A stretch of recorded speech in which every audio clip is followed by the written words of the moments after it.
I had lived through the blackout in New York in 1977, I think it was, where basically the whole island went dark for 24 hours. And there was looting, and it just seemed like the world just kind of fell apart just as soon as the electricity went out. And so that was part of the idea behind Alone in the Dark.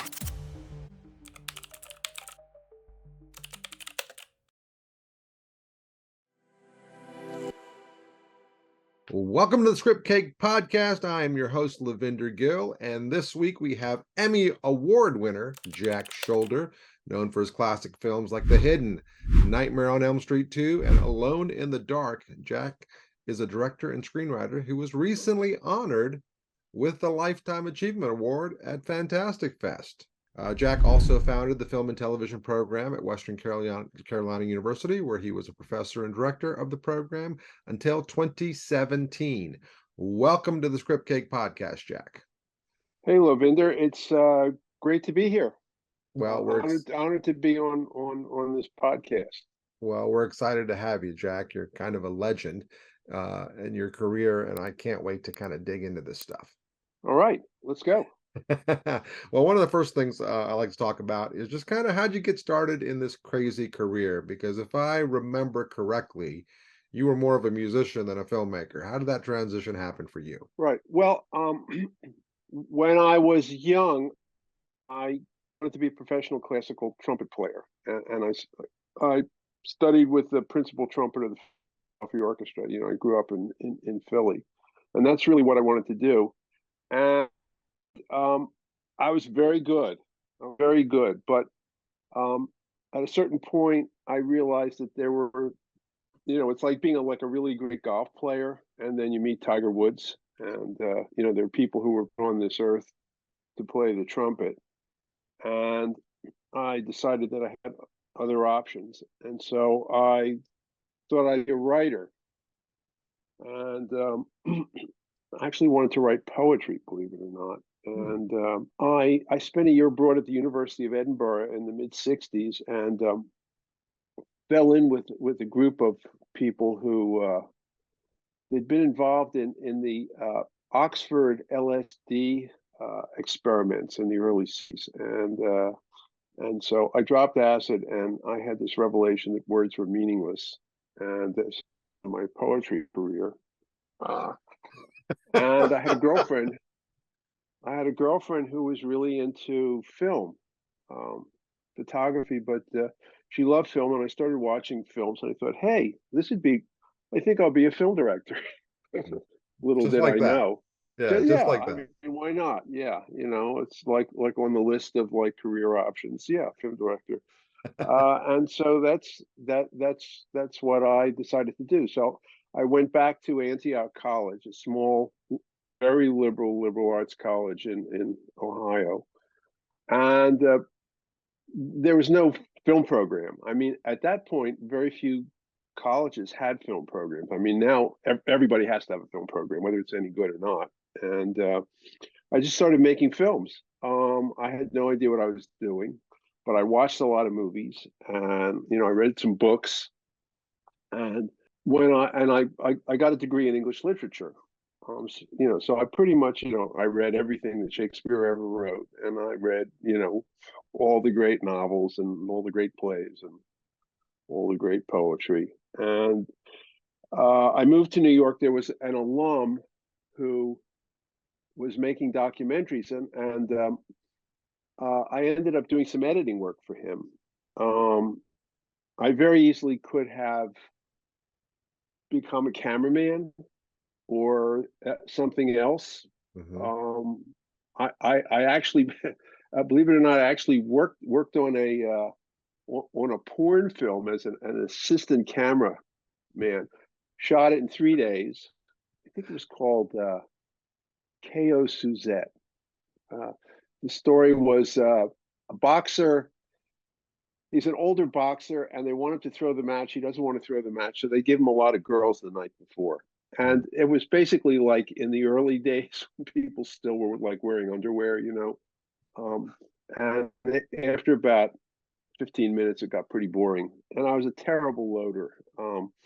And I started doing some editing, and the alum from Antioch who hired me to do a few editing jobs was working on a feature-length documentary on the life of Martin Luther King. It was soon after he'd been assassinated.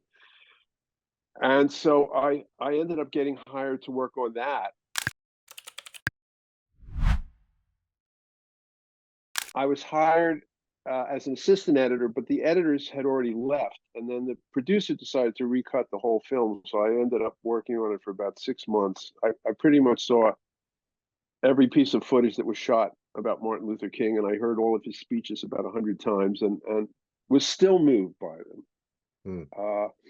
And got nominated for an Academy Award. And turned out that I was actually, it was fortunate that I happened to get into editing, because if there's something that I really just had a natural gift for, it was editing.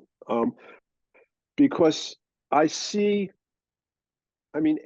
is basically story and music, which is how I see film. Film is story, and music, not in the literal sense, although of course there's often music, but in the sense that it works like music. It occurs in time. It moves along. It has a macro structure. It has the structure of a movement, the structure of a scene, the structure of a film, the 3-act thing, and then it has a micro rhythm, beat to beat. And I was pretty good at it. And early on, a friend of mine was dating a girl who was working as a temp secretary for this little film company, film distribution company called New Line Cinema.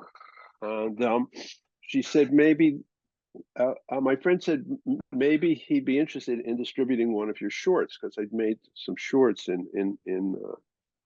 while I was in college. And so I said, okay. I called up, I spoke to this guy, Bob Shea, who was the head of the company. And he said, we really have all the shorts that we need. I liked your film, thank you very much. And as I was getting ready to leave, he said, by the way, do you know anybody who could cut a trailer? And I said, yeah, me. And so he said, okay. And he had this Czech film called The End of August at the Hotel Ozone, kind of a Czech art film. And we got somebody's editing room. Basically when they left for the weekend, Friday night, we went in and we basically shut the door and came out Monday morning about 5 in the morning with a trailer, and ended up becoming really good friends. And so I edited all of the trailers that they did for their films, and any kind of editing work. Bob always thought that every movie was 15 minutes too long, so he'd say, can you take 15 minutes out, or cut them for rating. Interspersed with the other editing work that I was doing, and he sort of adopted me in a way. I didn't really know people, and I met a guy who wanted to be a producer, who was working as a baker in Vermont, but working well below his skill level, and he actually became a very successful producer. And we made a couple of films, the second of which was called The Garden Party. Both of them won awards, but the Garden Party won a bunch of awards. It became a PBS special, and Bob saw it. Anyway, somewhere in like 1970, 1980, 80, said there's this movie called Friday the 13th, and we really have to go and see it because it's making a lot of money. So I went to see it, and he was very impressed that it had been made for almost no money. It was making a ton of money. And so after we saw Friday the 13th, Bob was very excited, and I was hanging out with him and a group of his execs, and New Line said, we got to move into the producing movies instead of just distributing them. It's too hard, and if we could make a low budget horror movie, we could make a lot of money. So I came up with this idea, because I had lived through the blackout in New York in 1977, I think it was, where basically the whole island went dark for 24 hours. in some places as much as 3 days, and there was looting, and it just seemed like the world just kind of fell apart just as soon as the electricity went out. So I got this idea that the group of of psychopaths who are in a hospital that's run by a very sort of avant-garde psychiatrist who believes that the world is crazy, and that people who are considered quote crazy have really adapted to a crazy world improperly, and so all the security is electronic, and so there's a blackout, and the electricity goes down, and the crazy psychopaths escape, and the idea was that they would terrorize Little Italy, and living in New York at the time, and they would get rounded up by the mafia.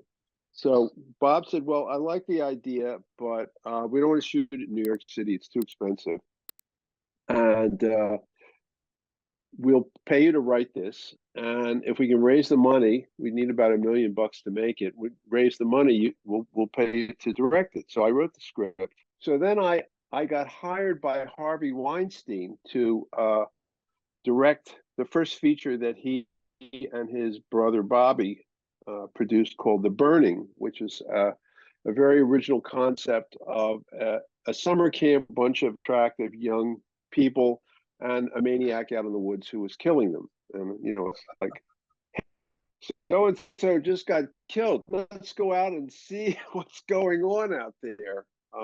The only bit of originality was the killer used a large pair of garden shears to kill them. Anyway, I was never a big fan of horror films. I mean, I was always a humanist filmmaker, and I basically wanted to be, Jean Renoir or Francois Truffaut. That was what I thought I was going to be if I got to be anything. And so by editing the film, I really learned a lot about how horror works, really about how suspense and surprise, which we can come back to that. But I think the essence of storytelling in film is really suspense and surprise. And Hitchcock. The difference is surprise. Two people are having lunch. A bomb explodes under the table. Surprise. That's surprise. Suspense. Someone puts a bomb under the table. Two people sit down to have lunch. That's exactly right. I've heard it the other way around, where it's a doorway. Someone puts a bomb outside someone's door, and they're in the house, and if they open the door, it goes off or something like that, versus just the house blowing up. So I agree wholeheartedly. Yeah, absolutely. All right. Well, I mean, that's my film school was actually a book called Hitchcock Truffaut. I don't know whether you've read it, but basically, Truffaut was a huge Hitchcock fan. Right. I'm looking at my bookshelf to see if it's on the shelf or not. I have it. I just don't see it right now. Yeah. This one. Yeah, I actually have the. Oh wait, that's Jean Renoir. Yeah, that's a Jean Renoir book. I just wanted to show you that. So when I studied music, I took a course in harmony, and the textbook was a book of Bach chorales. So basically, you studied the Bach chorales, and whatever Bach did, those are the rules of harmony. Okay. And that's kind of how I feel about it. Every thriller that's ever made has Hitchcock's DNA in it. And the whole idea of suspense and surprise is the essence. Because in surprise, you're exactly with the characters at the time. And with suspense, you're ahead of the characters. And so how you mix those two, where the audience is in relationship to the story, is the essence. I mean, the interesting thing is that I directed 14 feature films, and some TV, Mhm. and a few documentaries, and it was all kind of instinctive. I had never studied it, so I didn't have a pedagogy. First, you do this, but I'd watched a ton of movies. You know, when I moved to New York, there were a bunch of revival houses, and I just watched movie. Whatever was playing, I went and saw it. If there was a revival, all of Keaton's movies, I saw all of Keaton's movies. Hitchcock revival, I saw everything that they showed, and it just got into my bloodstream. Um, and then when I started teaching, I had to think about why I did what I did, Mhm. because and how to teach it, because a lot of things just seemed obvious. And so basically I spent 30 some years making films, and then I spent 13 or 14 years thinking about how and why I did what I did. Right. And my concept evolved. I'm sort of getting off the subject of That's my movie perfectly career, but fine. No, this is interesting. Go ahead. but my when I was working as a director, uh, I said the job of the director is to be the official point of view and to make it work. That was what I felt my job was. Mhm. If it's said in the script, uh, the guy is sitting in the police station being grilled by the detectives, and suddenly he knocks all the detectives out and he escapes from the. You say, well, how do you make this work? It doesn't make any sense. We have to rethink this so that the audience is going to actually believe that this could happen. Um, and then, of course, you're the official point of view. If you directed the same script that I directed, it would be a different movie Right. because of the point of view. And we can actually get into that, which is like what is the subtext or the spine, or what do I see as the essence of this story. Mhm. Um, but when I started to teach, I would say to the students, the job of the director is to tell the story. I mean, as a working director, that's kind of like I guess that's the obvious thing. And I was really talking about, what my specific job was, but in a general sense, it's to tell the story. Mhm. Um, there's a great essay by Elia Kazan where he sort of talks about um, uh, the difference. I mean, he was one of the great theater directors, as well as one of the great film directors. But he directed Death of the Sale. All the great mid-century 20th century plays. He was the director, and he said that as a theater director, his job was to follow whatever the writer wrote. But Mhm. he felt that as a film director, that really he was the auteur, if you want to use that term. Although he didn't like the term, and actually, I've come to not particularly like it either. Um, but as I started to teach more, eventually, where I ended up after like 10 years of thinking about this was that what the job of the director is to give information, and the writer, by the way, but giving information, because I would see students and they would make a film, and you know uh, the person puts the bomb under the table, okay, but if you don't see him put it under the table, if you see him do something but you don't see what he's doing, or if you don't see that it's a bomb, or if you don't, the student who's making the film knows that it's a bomb, but does the audience know it's a bomb? If the audience doesn't know it's a bomb, it doesn't work. Yeah. Um, as Hitchcock said, the audience must be educated. Right. You have to give them that information, and so what information you give them, or what information you don't give them, or when you give it to them, Mhm. is the essence of the storytelling. No, I will agree with And that that's wholeheartedly. Yeah, I'll agree with every level of storytelling that you've said. I'm going to give you my quick evolution of it just to compare notes here. Uh, okay. Originally, my thought process was your job is to entertain the audience, which I still think your job is to entertain the audience, but I don't think that's your only job. And now I think in terms of manipulation as a screenwriter or as a director, Your job is to make the audience feel what you want them to feel when you want them to feel it, while Right, while entertaining them. right. Well, uh, the question is, what does it mean to entertain an audience? I think then you have to say, what is your audience? You know, um, there are movies that I don't find the least bit entertaining, um, that someone else might. I mean, it might be a superhero movie. I mean, maybe I'm a person who's fascinated with cockroaches, and I could make, an hour movie of cockroaches like walking around, and I could think that this was the greatest. And you know, and and I would say to my students, you like this little movie that you made, and all the kids in the class like your little movie. Go and take it to the School of the Arts and show it to them and see what they think of it, because they don't know you and they don't like you. Right. Yeah.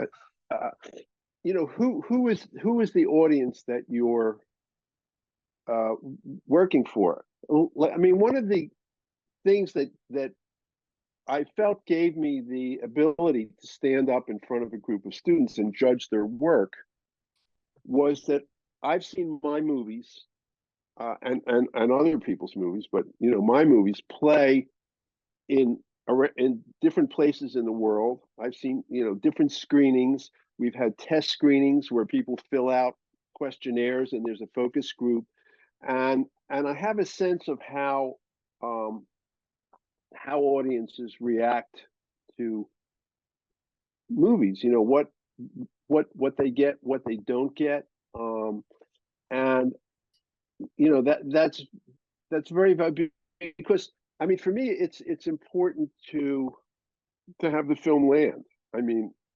in a gross sense, to entertain, to edify, to I mean, I love classical music. So, I would say I'm entertained by it, but entertained by it is only a part of it. It changes me. It edifies me. It Mhm. it raises my consciousness, and that's always what I wanted to hope that I could do with my films. You said that you're greatly influenced by these French New Wave directors. What was it about their films that impacted you? I've always been a humanist. Um, a writer friend of mine, a screenwriter friend of mine, he's now running the dramatic writing program at NYU. But he said there are basically two kinds of writers: those who've read Shakespeare and those who have not.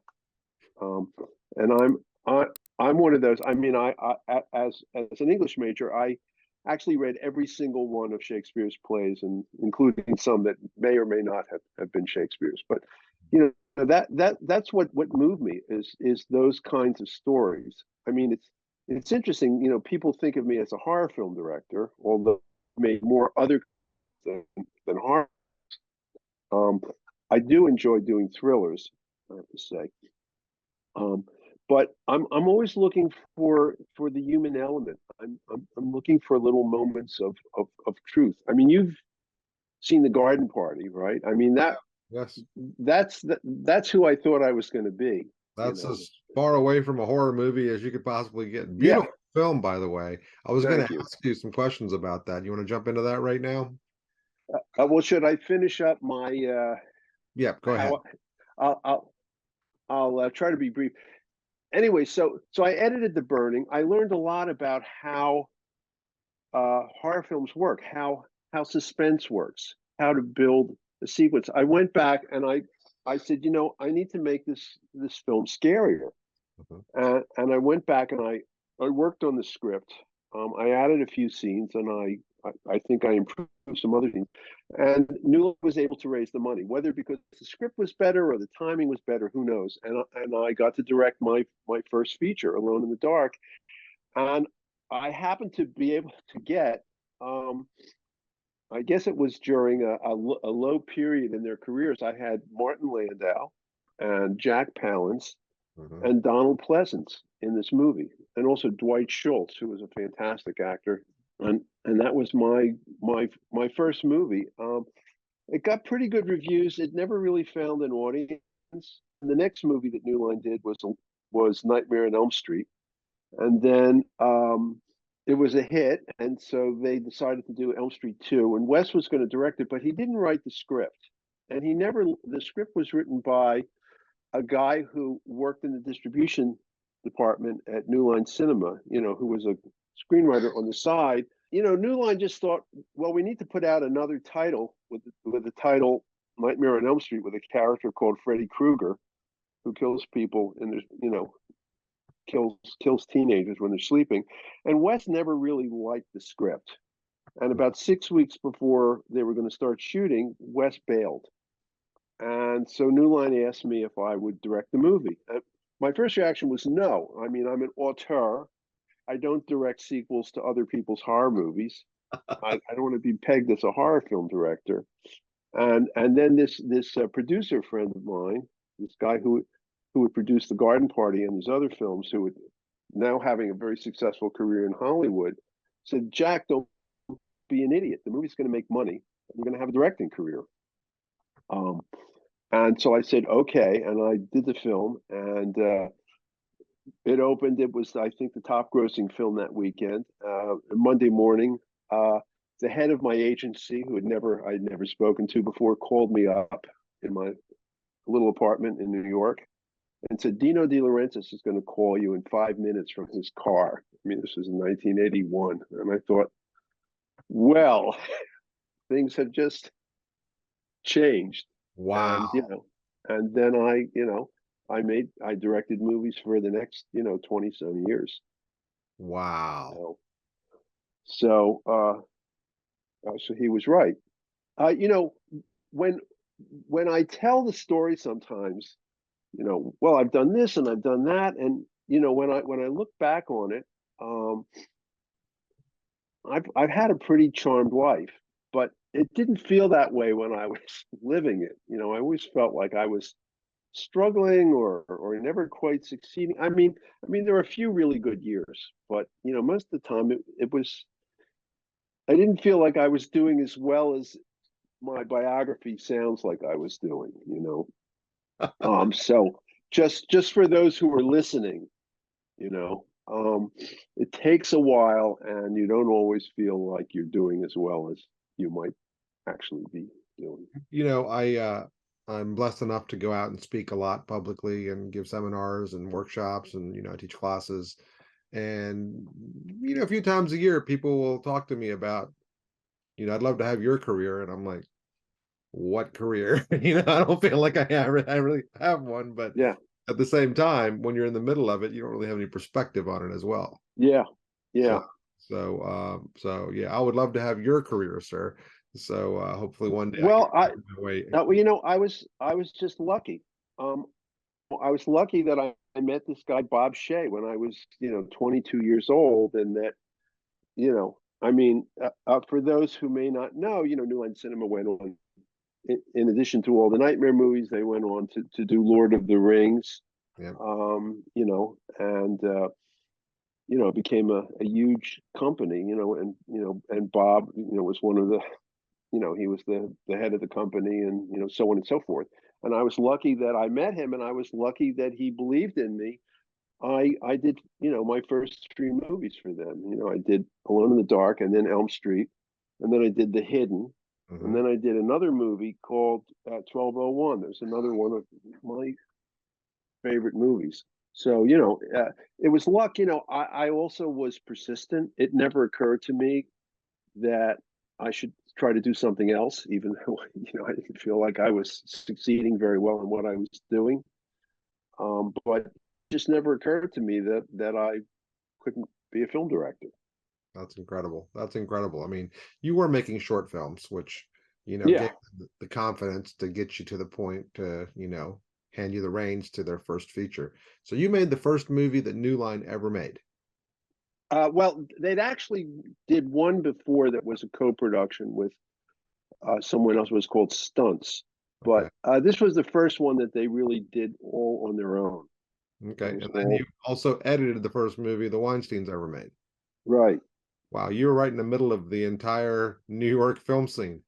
Yeah, I mean, in a way, I'm kind of like, Zelig, when I look back, I mean, I've worked with.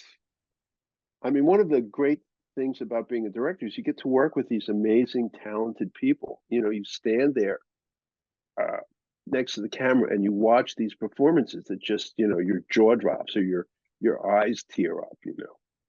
It's an amazing thing. That's Um, awesome. I I worked with an actor called Norman Lloyd. Have you ever heard of Norman Lloyd? It doesn't ring a bell for me. Well, Norman Lloyd, he was in he was in Orson Welles' Mercury Theater back in the 30s, and then um, there's a Hitchcock film called Saboteur. He made a film called Sabotage and Saboteur. Uh, Sabotage. Saboteur was made in Sabotage was made in England, and Saboteur was made in the United States. It's about the usual story: a guy's accused of a crime, and he goes on the run, and he finds a woman who believes in him, and eventually they clear his name, and it ends up. The villain is Norman Lloyd, who's this kind of skinny little Jewish guy, and he's the bad guy, and they end up on the torch of the Statue of Liberty having a fight, and Norman Lloyd eventually loses and falls off the Statue of Liberty. So I worked with Norman Lloyd. I made sure to have lunch with him every day. He used to play tennis with Charlie Chaplin. So Wow. by having lunch with Norman Lloyd, I was, 2 degrees removed from everybody. He knew Orson Welles. Wow. He was friends with Hitchcock. He knew, Bertolt Brecht, and I mean, he knew everybody. So he fell off the Statue of Liberty in a Hitchcock movie, and then I worked with Martin Landau, who fell off of Mount Rushmore in North by Northwest. So You have a niche of working with people that have fallen off of famous U.S. monuments, I guess. yeah. I had a similar experience. I wrote a movie Mickey Rooney was in, Wow. and just got to sit down whenever I could when he wasn't too busy, and not too often because he was old. I think he was in his 80s at the time. But just to hear the stories, like Oh yeah. I don't know how valid this is, but he told me in the 1920s or something, he was making those cereals. He had the weekly TV show version of a thing before TV was designed. And he met this guy named Walt Disney who was struggling trying to figure out, something to do with the character. And he was designing this character called Mortimer Mouse. Hmm. And he ran into Mickey and they started chatting a little bit. And he was like, Mickey Mouse. Ah, He claims that Mickey Mouse is named after him. wow. But no, meeting actors like that, it makes you feel like, yeah, you're part of this world in a way that is mind-boggling, because all those directors you're naming, are probably people that influence you so incredibly much, and to be able to hear how they work and what they Yeah. do and how they do it is incredible. That's what I'm getting to do with you right now. One of my next question actually is, when you direct, are you more of someone who works on camera angles and visuals? Are you more of working with the actor? Like, what is the essence of a scene that you're trying to get out, and how do you go about doing that?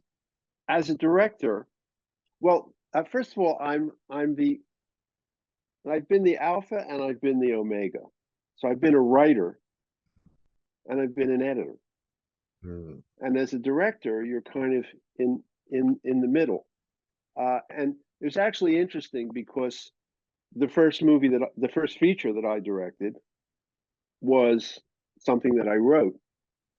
And when I was editing Alone in the Dark, um, at one point I thought, if I were just the writer, I would hate this fucking director for what he's doing to my script.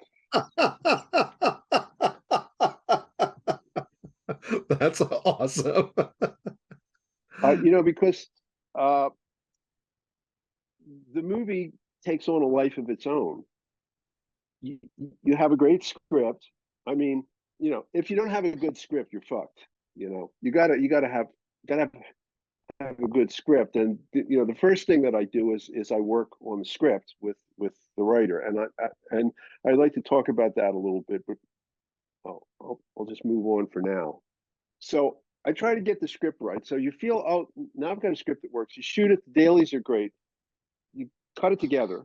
Uh, uh, you know, uh, they say, oh, it took 6 months to edit the film. Well, the film is edited like a week or two after you wrap, because the editor is cutting the scenes as they're completed, and then he puts it and they call it a rough cut, but it's not a rough cut. The editor, you're hiring somebody who knows how to edit, and they're cutting the scenes as well as they feel that they, and then they put them all together according to the script, and you look at it and you say, oh my God, it's a disaster. It doesn't work because it takes on a life of its own. Um, and so then you have to like try to see where it's going. It's like a river it's gonna take its path.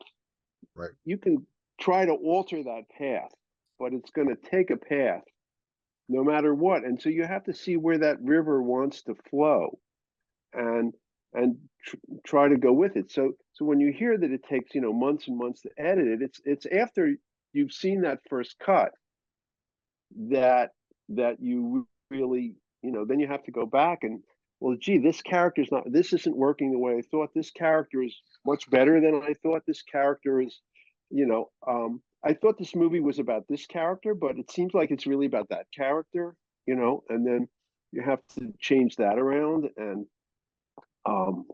very often, I mean, one of the things is too much information.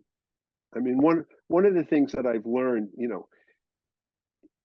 in terms of my earlier statement about giving information, is that you don't want to give too much information. Writer friend of mine used to say that um, uh, information should be on a need to know basis. It's like the CIA. What do I need to know? And you don't need to know everything. And my experience working with studios and working with networks and stuff, they always want you to explain everything. Right. And they're always worried the audience isn't going to get it. Well, the audience gets it. The audience is really smart. You don't have to say A, B, C, D, E. You can say A, E, and the audience will say, oh, there's a B, C, and D. Right. He was eating breakfast. Now he's in his car. How did he get in his car? Well, you cut to the car. You start cutting the film, and then you say, well, they already know that. You don't want to tell them the same thing more than once. And some things you don't want to tell them at all because you want them to do a little bit of the work so that they're involved. Uh, so that's one of the things that happens when I'm shooting. I'm really at heart. I'm an editor.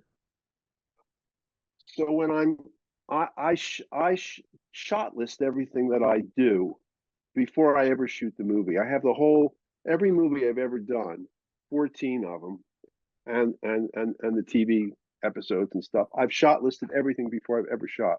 Now, do you shot list it yourself, or do you do that in conjunction with your cinematographer? I shot list it myself. Hmm. And so initially I did it out of fear. Mm-hmm. Because I mean, I'd have these nightmares. I still actually get them where I'm on a movie set and I haven't read the script. Sometimes I'm in my pajamas and I'm trying to act in such a way that no one will notice that I'm in my pajamas or that I'm in my underwear, and I'm just, maybe they won't notice, and it's kind of the actor's nightmare where they're shoved out on the stage. They haven't read the play. They don't know the lines. So I shot listed everything. And then, I don't need to shot list now, but what shot listing does is, there's an interesting thing that the Directors Guild, they decided to have these brunches for feature film directors, like once a month, and and and I would go to these, and there'd be one person who would be moderator, and there would be a theme like working with writers, working with producers, working with actors, and it was interesting because very often directors have diametrically different ways of working. I have to rehearse for 3 weeks. I never rehearse. I have to have a shot list. I have to have storyboards. I never have storyboards or shot lists. It's the kiss of death creatively, you know. And you know, they all make good movies and they all make shitty movies, you know. Um, but the one thing that everybody does is they study the script. The script, I mean, one of the things that I tell my students is it's like you're a detective, and the script is the scene of the crime. So if you're a detective and you walk into a room and there's a guy lying on the floor with a knife in his back and you say, my God, someone's been murdered. Well, okay, I don't need to be a detective. You know, you have to like go and, you know, look under the mattress and check the fingerprints on the top of the window. And you have to go through every speck of that thing. And that's what you have to do as a director with the script. You have to, like, you know, if it says, um, he's, he says parenthetical, thinking, well, what does it mean? Or, you know, cynically. Well, what does it mean cynically? Uh, you know, is it really cynically? Or, you know, was the writer mistaken when he wrote that? Or is there something that the writer intended that I'm not getting? But why is that in, you know, and actually what I was going to say about working with a writer is one of these things that I picked up from these Directors Guild meetings was I sit down with the writer and we read through the script and we read through literally every single word on the page. Interior, Joe's house, knife, you know. And again, a writer, this writer who's Terry Curtis Fox that I work with, who's running the dramatic writing program at NYU, says taking notes is one of the key skills of a writer. I mean, he worked a lot in TV, so there's a lot of notes. But the problem with notes, particularly like studio notes, are horribly frustrating. Some of them are good, and a lot of them are stupid. And the problem with the notes is they're very general. And if you're a director, you have to be very specific. And if you go through the script, there are things that rise to the level of a note. I have a question about this. I don't think this works. I think this could be better. But if you read through the script, there are lots and lots of little places where you get like this little twinge, but and then you move on. But when you read it together with the writer, every little twin, oh, what did you mean by cynically? I'm, I'm not sure that I get that. Why was he cynical about that? You know, and then what happens is, first of all, you get to know every single thing that's in the script. And it's not just my telling as the director on a feature film, you know, I get to be the boss. If it's television, the writer gets to be the boss. But it's not so I can tell the writer, do this, do this, do this. It's like, oh, now I see what you were, oh, that's pretty, you know. So it's a two-way street. And when that process is over, then I really understand everything that's going on. Yeah. So last year I wrote a screenplay called Fortis Femina for hire, and the director actually flew out here to Philadelphia to meet with me and do exactly what you just said. You know, he had his own ideas about what worked, what didn't work, but he wanted to be very clear on why I wrote certain scenes a certain way and kind of what my thought process was. And did that tie back into some other element in the story that maybe he didn't get the connection to, that, you know, I didn't make strong enough or something like that. And so, yeah, I think that that's an incredibly valid thing. I had a number of conversations with the writer of the movie I directed a little over a year ago, just going over details and details and details and figuring those things out. So I do think it's imperative. It's a blueprint. And Yeah. one thing that parallels on something you said earlier, one of my teachers in film school told me there's three movies you make. There's the one that you write, there's the one that you shoot, and there's the one that you edit. And none of them are the same movie. Right. Would you agree with Right. that? Well, I think the movie that you shoot is the movie that you wrote. That changes less, but it really does change when you get into the editing. Like, I mean, because you hope that you've solved all the issues in the script. And I'll tell you what my motto is, and I mean, someone else said this before me, but um, you make the film in pre-production and you execute it in production, and then you get it to work in post-production. But so the reason that I shot list is that there are questions that I have to ask. And the first question that I have to ask is, what is the spine? What is the subtext? What is the essence of the script? And that tells me the whole, that's the most important decision that I make, is what is this movie about? So what is the spine? So the spine, if you've ever pulled your back out or something, you can't lift your arm, you can't lift your leg. Every part of your body is connected to your spine.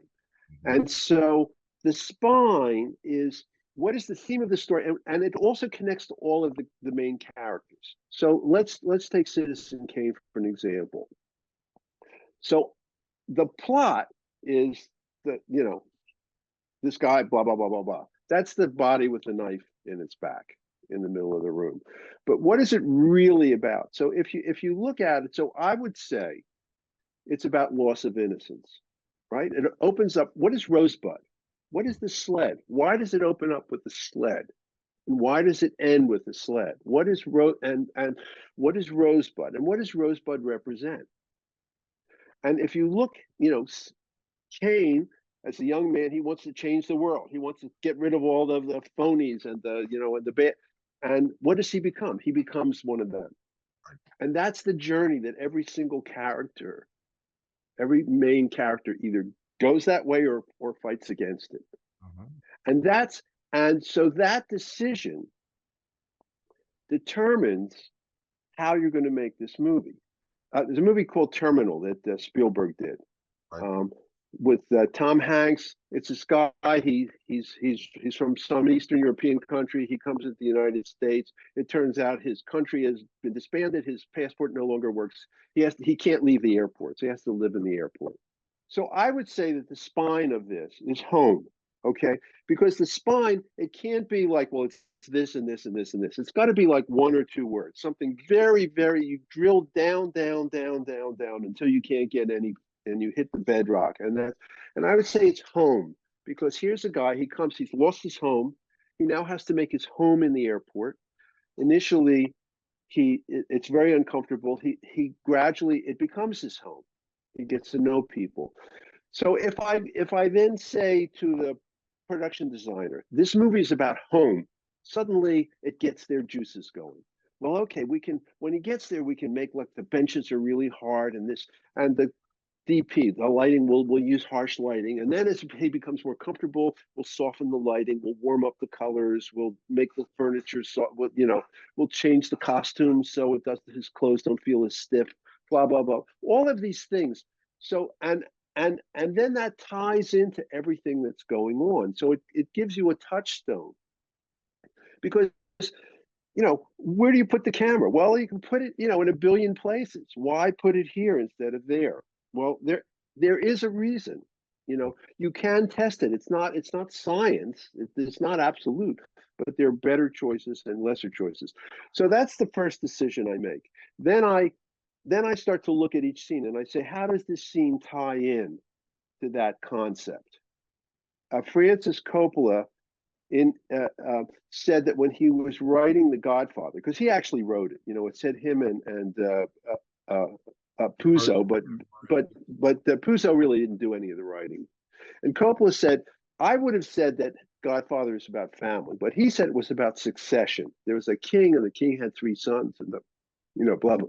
And he said every scene I wrote, I felt that had to be in that scene somewhere. If it wasn't in the scene, it either had to be in the scene or the scene didn't belong in the movie. So I then look at each scene. How does the scene fit in? What is its purpose in the movie? Now that I have that, I can say, well, how do I want to block it? Because, you know, blocking is basically the physicalization of the drama. how close people are when they come together, when they go apart. Even like four people sitting around a table. Well, what order are they sitting? I could spend 15 minutes trying to think about, what, who's sitting next to each other and who's sitting opposite each other. And then when I do that, then I can say, okay, now how do I want to shoot this? Is this a scene that I want to have the camera like dangling from the ceiling, or is that going to be completely distracting? And it's really, I just want to focus on the faces. This is something I want to do a lot of coverage on, or is this something that I want to shoot in like one big master, because of the story, because what is the story that I'm trying to tell here? So basically what the shot list does, and the reason I do it myself, is it's my way of understanding the movie, rather than sitting with the cameraman and saying, where are we going to put the camera? Right. That's the end of the process. Well, the end of the process is shooting it. And then sometimes, and I would say that I probably shoot 80 to 90% of the way I've shot listed it. But what I do is I take the shot list and I put it in my back pocket, and I see what happens. And then usually the shot list works pretty well. But sometimes something will happen, or I'll see something that'll make me change it. So I'm willing to change. Another thing that I do, and I used to feel this was a failing, is I put the script in my back pocket. Also, I never, when the actors are rehearsing, I never look at the script, because why? They're saying the words. What am I interested in? The words? Yeah, they're going to say the words. I'm interested in what they do. So I don't look at the script. And a lot of times, I have to turn to the script supervisor and say, what was the line here? Because I'm watching what happens. And then when I'm shooting it, because I'm an editor, I'm seeing the pieces cut. So if there's a scene, well, we did take one, it wasn't that good. In the second take, the first half is good, but the second half isn't. Well, I know that I'm going to have a cut somewhere. So when I shoot the third take, I'm really just looking, I'm going to shoot the whole thing. I'm not just going to pick it up in the middle, because I want the actor to sort of, get a running jump into it. But I'm going to give notes about just the second part. And that's what I'm looking for now, because I know I've got the first part and I know I've got a cut in there. And by the way, working with actors, for me, that was the hardest part. I mean, the editing, obviously, I had that down. I never thought I had a particularly good visual sense, honestly. So I always just tried to do stuff to make it interesting. I put the camera higher, put the camera lower. Use a wider lens, use a longer. Well, most of my films are shot with wider lenses. I never got over deep focus, and Orson Welles is kind of, Touch of Evil is sort of my touchstone. But working with actors, and I worked at it. I went to acting class. I had no interest in being an actor, but I went to acting class. I did a little theater directing. I just never felt like I really fully understood how to work with actors. That there were other directors that were just really good at it, and that there was some magical word that you could use, do exactly what wanted and would behave, and all the rest of that. I was at a film festival, and I had lunch with Sidney Lumet, and I had a really hard time with an actor, which paradoxically was The Hidden, which many people, including me, think is maybe my best movie. And I said, what do you do when you have a problem with an actor? And he looked at me and he said, I never have a problem with an actor. But I mean, Sidney was the master. I mean, when I was in editor, the job of the director was to come in and fuck up my beautiful cut. And with Sidney, he was like a god. He would come in and he would shoot, and everybody would go home, a half hour early, and he'd get, 30 setups in 7 locations in New York City. He was a master. But anyway, he said, I never have a problem with actors. And it took me a long, long time to really figure it out. Marty Landau, who became good friend of mine and a mentor from being in my first movie, a wonderful man, got me into the actor's studio as an auditor. And I went for 6 months, and I saw the way the actor studio works is you have to be voted in as a member, and then you say, okay, Lavinder, I want to do a scene with you, and then you present the scene to the members, and you say, this is a scene, and what I'm working on is my relationship with my brother, who's being played by Lavinder, and then everybody critiques you. And a lot of these people are like, frustrated actors, and they critique the shit out of you. They're really nasty. But you hear what they say, and you hear what the actors respond. And by hearing that for like 6 months, it finally kind of clicked that I mean, first of all, every actor's different. So some actors need a kick in the pants, some of them need a hug, some of them need to be left alone, some of them need a lot of help, and they're all different. And really, it's just a matter of experience. I don't think there's a shortcut. I mean, you have to be a little intuitive. I think it helps. I'm not terribly intuitive, but I eventually did it enough that I felt like I got good at it. One of the things that I would say, if anybody who's listening is directing actors, is the less you say, the better. There's a tendency to over-explain stuff and say, well, it's this and this and this and this and this and this, and it's like it's too much. Like, what's the one thing that you're looking for, or if it's take two, what's the one thing that you're looking for in this take that wasn't in the previous take?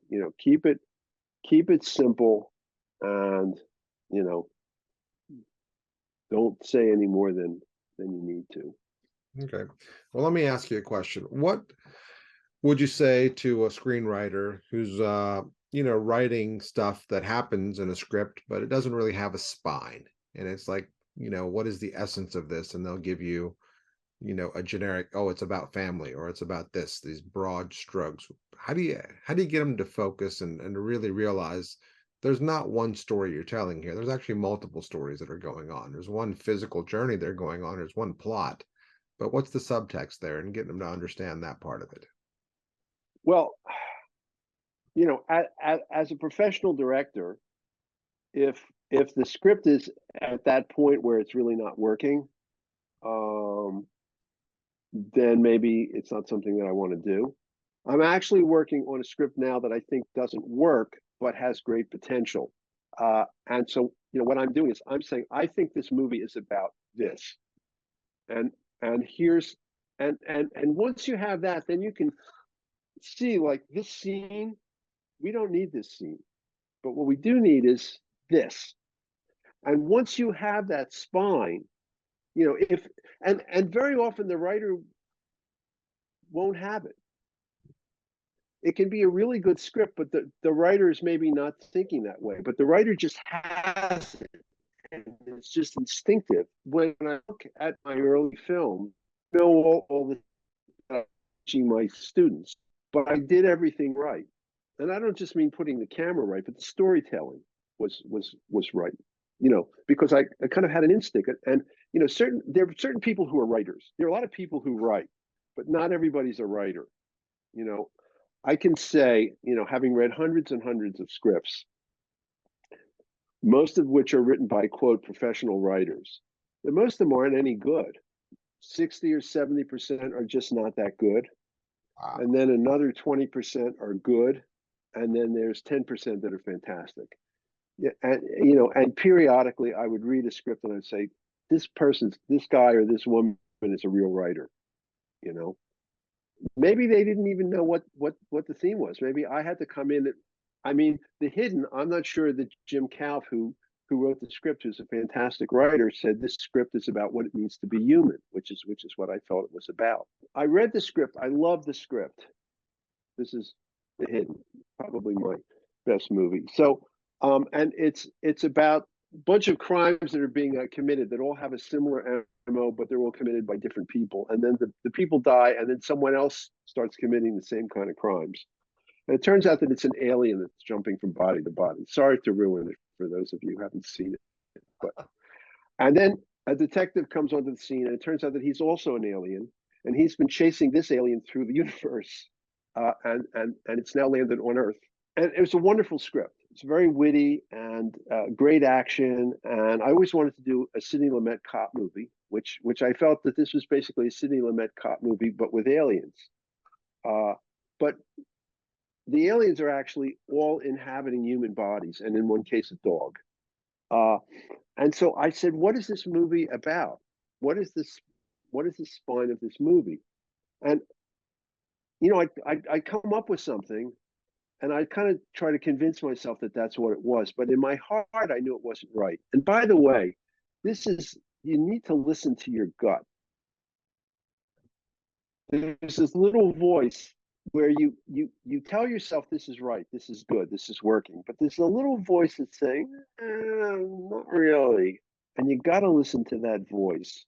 That voice it may seem it's like your enemy, but it's really your friend. You got to listen to that voice. That's one of the nice things when you read through the script with the writer, is that voice comes out. Let me ask you a question. Earlier you had said, probably 10 to 20% of the scripts you write are actually really good and feel like they're written by actual writers.